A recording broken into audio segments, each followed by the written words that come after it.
Hello दोस्तों, कैसे हैं आप लोग। आई होप आप सभी बढ़िया होंगे और अच्छे से पढ़ाई कर रहे होंगे। तो पिछली कक्षा में हमने जाना था कि प्रतिस्थापन विधि की सहायता से दो चर वाले रैखिक समीकरण को कैसे सॉल्व करते हैं। तो आज की इस कक्षा में भी हम प्रतिस्थापन विधि की सहायता से ही आगे के प्रश्नों को सॉल्व करेंगे। तो चलिए शुरू करते हैं। देखिए, प्रश्न दे रखा है 0.2x प्लस 0.3y बराबर 1.3। देखिए, ये जो प्रश्न है ये हमें सिंपल फॉर्म में कन्वर्ट करके नहीं दे रखा है। तो सबसे पहले हम इसे सिंप्लीफाई करेंगे, उसके बाद सॉल्व करेंगे।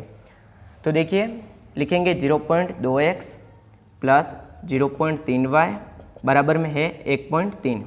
देखिए, पॉइंट के बाद एक संख्या है तो पॉइंट हटाएंगे तो बटा में आएगा 10, यहाँ पर भी पॉइंट हटाएंगे तो बटा में 10 और यहाँ पर भी आएगा बटा में 10। इसे लिखेंगे 2/10x प्लस 3/10y बराबर 13/10। देखिए, यहाँ पर भी बटा में 10 है, यहाँ पर भी बटा में 10 है, तो हम सबसे पहले 1/10 को कॉमन लेंगे। तो यहाँ पर बचेगा 2x, यहाँ से बचेगा 3y बराबर में आएगा 13/10। देखिए, 1/10 का पक्षांतरण करेंगे तो 10 इधर भाग में तो उधर जाके गुणे में आएगा। तो यहाँ पर बचेगा 2x प्लस 3y बराबर 13/10 इंटू 10। इधर ये भाग में था तो उधर जाके गुणे में, और 0 से 0 कैंसिल होगा तो समीकरण प्राप्त होगी 2x प्लस 3y बराबर 13। इसे मान लेंगे हम समीकरण फर्स्ट। दूसरी समीकरण प्राप्त करेंगे। अब ये दे रखी है 0.4x प्लस 0.5y बराबर 2.3। देखिए, पॉइंट हटाएंगे तो प्राप्त होगा 4/10x प्लस 5/10y बराबर 23/10। मैंने डायरेक्ट ही पॉइंट हटा के लिख दिया है। तो यहाँ से भी कॉमन लेंगे 1/10, तो 1/10 कॉमन लेंगे तो यहाँ पर बचेगा 4x, यहाँ से बचेगा 5y बराबर में आएगा 23/10। पक्षांतरण करेंगे वापस तो 4x प्लस 5y बराबर में आएगा 23/10 इंटू 10। 0 से 0 कैंसिल होगा तो समीकरण आएगी 4x प्लस 5y बराबर 23। तो इसे मान लेंगे समीकरण 2। अब हमें देखिए सिंपल फॉर्म में समीकरण प्राप्त हो गई है। अब सबसे पहले समीकरण 1 से हम x का मान निकालेंगे। तो यहाँ से x का मान निकालेंगे तो सबसे पहले y के पद को पक्षांतरण करेंगे तो 2x बराबर आएगा 13 माइनस 3y।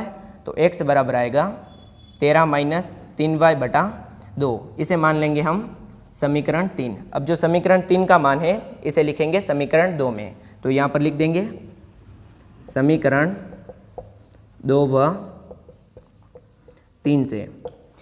समीकरण 2 में x की जगह पर अपने को लिखना है 13 माइनस 3y बटा में 2। तो यहाँ पर 4 और x का मान लिखेंगे 13 माइनस 3y बटा में 2 प्लस 5y बराबर 23। इसे सॉल्व करेंगे। 4 का भाग 2 में 2 का भाग 4 में देंगे तो ये जाएगा 2 बार। अब समीकरण आएगी 2 कोष्टक 13 माइनस 3y प्लस 5y बराबर 23। इसे सॉल्व करेंगे। देखिए, 2 को 13 से भी गुणा करेंगे और 2 को 3 से भी गुणा करेंगे। 2 को 13 से गुणा करेंगे तो ये आएगा 26। 2 को माइनस 3y से गुणा करेंगे तो प्लस माइनस माइनस, 2 को 3 से गुणा करेंगे 6 और ये y प्लस 5y बराबर 23। इसे सॉल्व करेंगे। देखिए, y के पद को इधर रखेंगे और जो 26 है उधर पक्षांतरण करेंगे तो माइनस 6y प्लस 5y बराबर में आएगा 23 माइनस 26। इधर प्लस का 26 था, उधर जाके माइनस का। माइनस 6y में प्लस का 5y जोड़ेंगे, यानी कि 5y में से 6y घटाएंगे तो ये आएगा माइनस का y बराबर माइनस 23 में से प्लस के 23 में से माइनस का 26 घटाएंगे, ये आएगा माइनस का 3। तो माइनस से माइनस कैंसल तो y बराबर आएगा 3। अब जो y का मान आया है इसे हम लिखेंगे समीकरण 1 में। और समीकरण 1 क्या थी? 2x प्लस 3y बराबर में 13। तो यहाँ पर y का मान कितना आया? 3। तो इस समीकरण में y की जगह पर लिखेंगे 3। तो 2x प्लस 3 इंटू 3 बराबर में 13। 2x प्लस 3 को 3 से गुणा करेंगे 9 बराबर में आएगा 13। तो 2x बराबर आएगा 13 माइनस 9।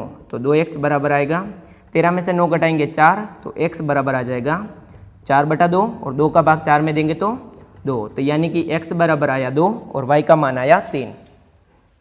देखिए, ये जो अजीब सा दो चर वाला रैखिक समीकरण दे रखा है इसे हम सॉल्व करने वाले हैं बेहद आसान तरीके से, वो भी प्रतिस्थापन विधि की सहायता से।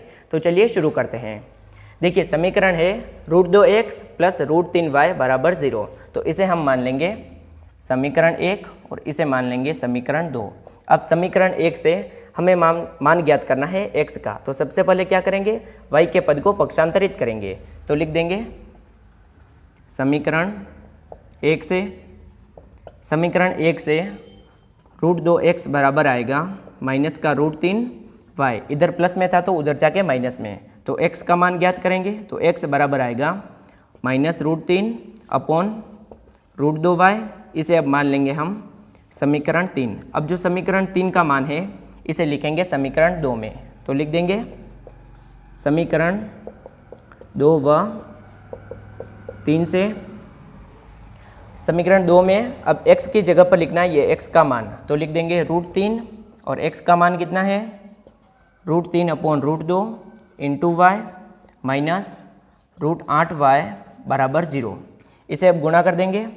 √3 को √3 से गुणा करेंगे 3 और ये माइनस है तो माइनस, अपॉन में आएगा √2 इंटू y माइनस √8y बराबर 0।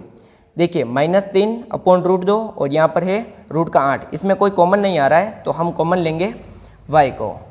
तो लिख देंगे यहाँ से अगर y को कॉमन लेंगे तो यहाँ पर बचेगा -3 अपॉन √2 और यहाँ से बचेगा माइनस का √8 बराबर 0। हमें मान ज्ञात करना है y का, तो ये जो एक्स्ट्रा है इसे हम पक्षांतरित कर देंगे। तो y बराबर आएगा 0 अपॉन -3 अपॉन √2 माइनस का √8। अब 0 में किसी भी संख्या का भाग देते हैं, कितना आता है 0, तो y बराबर आ जाएगा 0। अब जो y का मान है इसे लिख देंगे समीकरण 1 में। तो लिख देंगे समीकरण 1 से, और समीकरण 1 क्या थी √2x प्लस √3y बराबर 0, और y की जगह पर लिख देंगे 0। तो आएगा √2x प्लस √3 इंटू 0 बराबर 0। अब 0 को किसी भी संख्या से गुणा करते हैं तो कितना आता है 0, तो समीकरण आएगी √2x बराबर 0। हमें मान ज्ञात करना है x का, तो x बराबर आएगा 0 बटा √2। अब किसी भी संख्या का भाग अगर 0 में देते हैं तो कितना आता है 0, तो x बराबर भी आएगा 0। यानी कि इस अजीब से सवाल में हमें y बराबर मान प्राप्त हुआ 0 और x बराबर भी प्राप्त हुआ 0।